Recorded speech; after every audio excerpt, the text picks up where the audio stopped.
ಸ್ನೇಹಿತರೆ, ಬನ್ನಿ ಸುತ್ತೂರು ಜಾತ್ರಾ ಮಹೋತ್ಸವ ಕಾರ್ಯಕ್ರಮಕ್ಕೆ ನಾವು ಕೂಡ ಬಂದಿದ್ವಿ.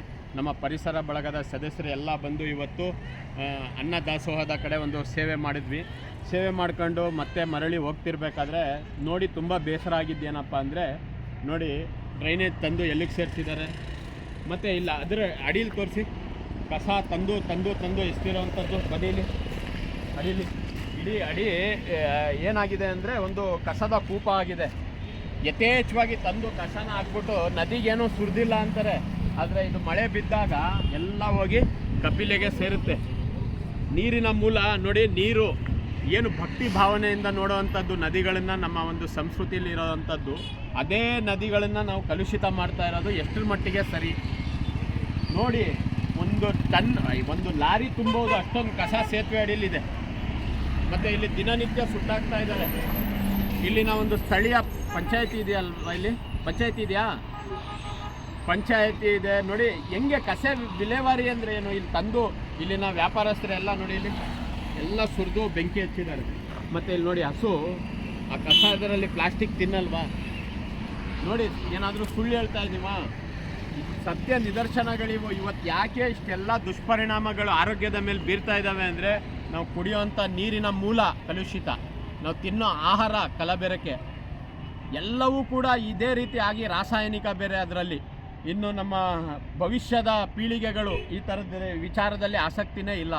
ಇನ್ನು ನಮ್ಮ ವ್ಯವಸ್ಥೆ ಇದನ್ನು ಸುಧಾರಿಸಬೇಕು ಅನ್ನೋ ಇಚ್ಛಾಶಕ್ತಿ ಇಲ್ಲ. ನಾವು ಬರೀ ಪರಿಸರ ಪ್ರೇಮ, ಪರಿಸರ ಬಳಗದವರು ಒಂದಷ್ಟು ಪ್ರತಿಭಟನೆ, ಹೋರಾಟ ಅಂತ ಇದ್ರ ವಿರುದ್ಧ ಮಾಡ್ತೀವಿ. ಆಮೇಲೆ ನಮ್ಮ ಶಕ್ತಿ ಎಲ್ಲಿ ತನಕ ಇರುತ್ತೆ ಅಲ್ಲಿ ತನಕ ಮಾಡ್ತೀವಿ. ಆಮೇಲೆ ನಾವು ಕೈ ಬಿಡ್ತೀವಿ. ಆದರೆ ಇದು ನಿತ್ಯ ನಿರಂತರ ಇನ್ಮೇಲೆ ನಡೀತಾ ಇರೋದೆ. ಪರಿಸರದ ಮೇಲೆ ಎಲ್ಲಿ ತನಕ ದಾಳಿ ಆಗ್ತಾ ಇರುತ್ತೋ ಅಲ್ಲಿ ತನಕ ದುಷ್ಪರಿಣಾಮಗಳಲ್ಲಿ ಅನುಭವಿಸಿ ವ್ಯಥೆ ಪಡೋರು ನಾವೇನೆ. ಹೇಳೋಕ್ಕೆ ಬಹಳ ಬೇಸರ ಆಗುತ್ತೆ. ಬಟ್ ಇವೆಲ್ಲ ನಾವು ಯಾಕೆ ತೋರಿಸ್ತೀವಿ? ಅಟ್ಲೀಸ್ಟ್ ಇದರಲ್ಲಿ ಏನಾದರೂ ಬದಲಾವಣೆ ತರಬಹುದಾ, ಪರಿವರ್ತನೆ ಸಾಧ್ಯನಾ, ಒಂದು ಆಶಾಭಾವನೆಯಿಂದ ಮಾಡೋವಂಥದ್ದು. ಈ ವಿಡಿಯೋ ಮಾಡೋದ್ರಿಂದ ಏನಾಗುತ್ತೆ ಅಂದರೆ ಯಾರಿಗಾದರೂ ಮುಟ್ಬೋದಾ, ಇವೆಲ್ಲ ಮುಂದಿನ ದಿನಗಳಲ್ಲಿ ಏನಾದರೂ ಬದಲಾವಣೆ ಸಾಧ್ಯನಾ, ಇದಕ್ಕೇನಾದರೂ ಮಾರ್ಗ ಕಂಡುಹಿಡಿಬೋದಾ, ಈ ಬರ್ತಕ್ಕಂಥ ಚರಂಡಿ ನೀರನ್ನ ನೇರವಾಗಿ ನದಿಗೆ ಸೇರಿಸ್ಬೋದಾ, ಅದಕ್ಕೊಂದು ಫಿಲ್ಟ್ರ್ ಇಡ್ಬೋದಾ, ಫಿಲ್ಟ್ರ್ ಇಟ್ಟು ಕೇವಲ ನೀರನ್ನು ಮಾತ್ರ ನದಿಗೆ ಸೇರಿಸ್ಬೋದಾ, ಎಷ್ಟೋ ಪ್ರಶ್ನೆಗಳಿದ್ದಾವೆ. ಆ ಒಂದು ನಿಟ್ಟಿನಲ್ಲಿ ನಾವೆಲ್ಲ ಕಾರ್ಯಪ್ರವೃತ್ತರಾಗಬೇಕು. ಮಾತಿಂದ ಏನೂ ಪ್ರಯೋಜನ ಇಲ್ಲ. ಮಾತು ಕೇವಲ ಮಾತು, ಕೆಲಸಗಳಾಗಬೇಕು. ಇವೆಲ್ಲ ಶುದ್ಧವಾಗಿರಬೇಕು.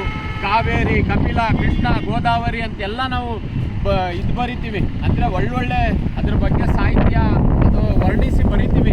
ಆದರೆ ವಾಸ್ತವದಲ್ಲಿ ಅದನ್ನು ನಾವು ನಡೀತಾ ಇಲ್ಲ. ಆ ರೀತಿ ಅಂದರೆ ಗೌರವ ಕೇವಲ ಮಾತಲ್ಲಿ ಇರಬಾರ್ದು, ವರ್ತನೆಯಲ್ಲೂ ಇರಬೇಕು. ನದಿನ ನದಿ ಥರ ನೋಡೋಣ, ಭೂಮಿನ ಭೂಮಿ ಥರ ನೋಡೋಣ, ಗಾಳಿನ ಗಾಳಿ ಥರ ನೋಡೋಣ. ಅವೆಲ್ಲ ಮಾಡಿಕೊಂಡು ನಾವು ಅದನ್ನು ಪರಿಶುದ್ಧತೆಯನ್ನು ಕಾಪಾಡ್ಕೋಬೇಕು ಅನ್ನೋದೇ ನಮ್ಮ ಉದ್ದೇಶ. ಮತ್ತು ಇದು ನೋಡಿದ್ರೆ ಬೇಸರ ಆಗಲ್ವಾ? ನೋಡ್ಬಿಟ್ಟು ಹಾಗೆ ಹೋಗಬೇಕು ಅನ್ಸುತ್ತಾ ಏನ್ರಿ? ನೋಡಿ, ಇಷ್ಟೊಂದು ತಂದು ನದಿ ಹತ್ರನೇ ಕಸ ಎಸಿಬೇಕಾ? ಅಲ್ಲಿ ಯಾರಾದರೂ ಒಂದು ಅದೇ ನದಿನೇ ಒಂದು ವ್ಯವಸ್ಥೆ ಮಾಡ್ಕೊಂಡಿದ್ಯಾ, ಪಾಲಿಕೆ ವ್ಯವಸ್ಥೆ, ಕಸ ವಿಲೇವಾರಿ ವ್ಯವಸ್ಥೆ ಅಂತ. ಮಳೆ ಬಂದಾಗ ತನ್ನಲ್ಲಿ ತಗೊಂಡೋಗಿ ಸಮುದ್ರಕ್ಕೆ ಬಿಡುತ್ತೆ. ಸಮುದ್ರದಲ್ಲಿರೋ ಜಲಚರ ಪ್ರಾಣಿಗಳು, ಮೀನು ಅದನ್ನು ತಿನ್ನುತ್ತೆ. ಮತ್ತೆ ರಿಟರ್ನ್ ನಾವು ಆ ಮೀನು ತಿಂದಾಗ ನಮ್ಮಲ್ಲೂ ಪ್ಲಾಸ್ಟಿಕ್ ಸೇರುತ್ತೆ. ಈಗಾಗಲೇ ಸೇರ್ತಾ ಇದೆ. ಇದು ನಿತ್ಯ ನಿರಂತರ ನಡೆಯುವಂಥದ್ದೇ. ಇದಾಗಬಾರ್ದು ಅನ್ನೋದೇ ನಮ್ಮ ಉದ್ದೇಶ. ಧನ್ಯವಾದಗಳು.